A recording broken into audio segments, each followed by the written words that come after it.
नमस्कार प्रणाम भोजपुरिया भैया लोग और सब बताएं कैसे बानी रहुआ सब। उम्मीद करता नहीं रहुआ सब ठीक ठाक होखो भैया। हमहू ठीक बानी। अब बहुत बढ़िया मैटर लेके उपस्थित बानी आज।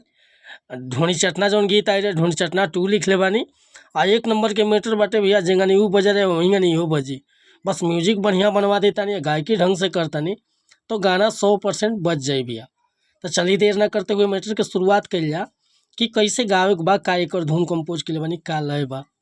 लेकिन वीडियो स्टार्ट करे से पहले भी एगो बात बतावल चाहब कि रुआ अगर नया सिंगर बानी, आज सिंगिंग में इंटरेस्ट बा, अच्छा मैटर के तलाश में भटकता नहीं, सही ढंग के गीत नहीं खे मिलत, बढ़िया तुकबंदी नहीं खे मिलत, मन पसंद के मैटर नहीं खे मिलत, तो भैया अगर हमरा चैनल पर आ गई बानी तो एकदम निश्चिंत रही, निराश भइला की जरूरत नहीं खे। रउआ जैसन भी मैटर चाहत हो खब लिखवावे के बिल्कुल उचित चार्ज पर हुआ के फर्स्ट क्लास के मैटर मिली भैया। काहे कि हम हर तरह के गीत लिखेनी, एकदम ज़बरदस्त कोनो प्रकार के मैटर हुआ लिखवा सकिले, चाहे नया चाहे ट्रैक पर कोनो प्रकार के गीत, जैसे कि sad song, love song, orchestra song, romantic song, धोबी गीत, रंगदारी गीत, हर तरह के गीत लिखे नहीं भैया, नया भी और ट्रैक पर भी। और नया म्यूजिक भी बनवा कर हुआ होके तो बेहिचक संपर्क कर सकिले। डिस्क्रिप्शन में हमारा नंबर बा, चाहे गाना लिखवावे खतरा चाहे म्यूजिक बनवावे खतरा, अपन स्टूडियो भी बाटे भैया। तो कहल चाहब कि चैनल पर नया बन तो चैनल के सब्सक्राइब कर ली, बेल आइकन प्रेस कर ली, ताकि हर रोज रुआ नया नया मीटर सुने के, देखे के और गावे के मिलत रही भैया। आज की मीटर देखिए कैसे गाओगे बाटे।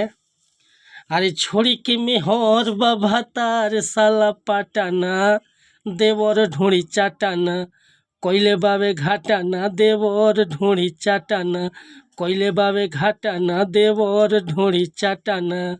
छोड़ी के मेहर बभातार साला पाटाना, देवर ढोड़ी चाटाना, कोइले बावे घाटाना, देवर ढोड़ी चाटाना, कोइले बावे घाटाना, देवर ढोड़ी चाटाना। औरल बावे जीद पर चुमा के करे राटाना, देवर ढोड़ी चाटाना।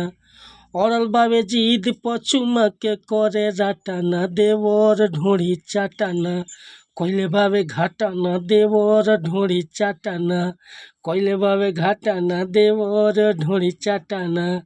छोड़ी के मेहर भातार साला पाटाना, देवर ढोड़ी चाटाना, कोइले बावे घाटाना, देवर ढोड़ी चाटाना, कोइले बावे घाटाना, देवर ढोड़ी चाटाना।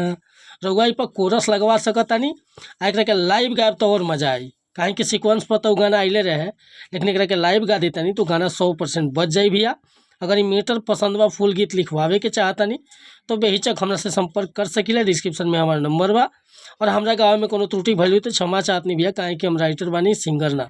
रउआ के डमी बता दनी। अब रउआ ऊपर निर्भर करता कि ये गाना के कितना बना के गायब।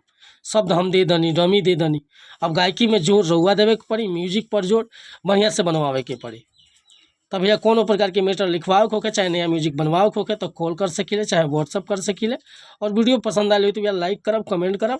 आज चैनल पर नया होके भैया तो चैनल के सब्सक्राइब कर ले। मिला तानी फिर से अगला वीडियो में कुछ नया गाना के साथ। तब तक क्लियर मती चाहता नहीं। नमस्कार प्रणाम धन्यवाद भैया। जय हिंद, जय भारत, जय भोजपुरी समाज।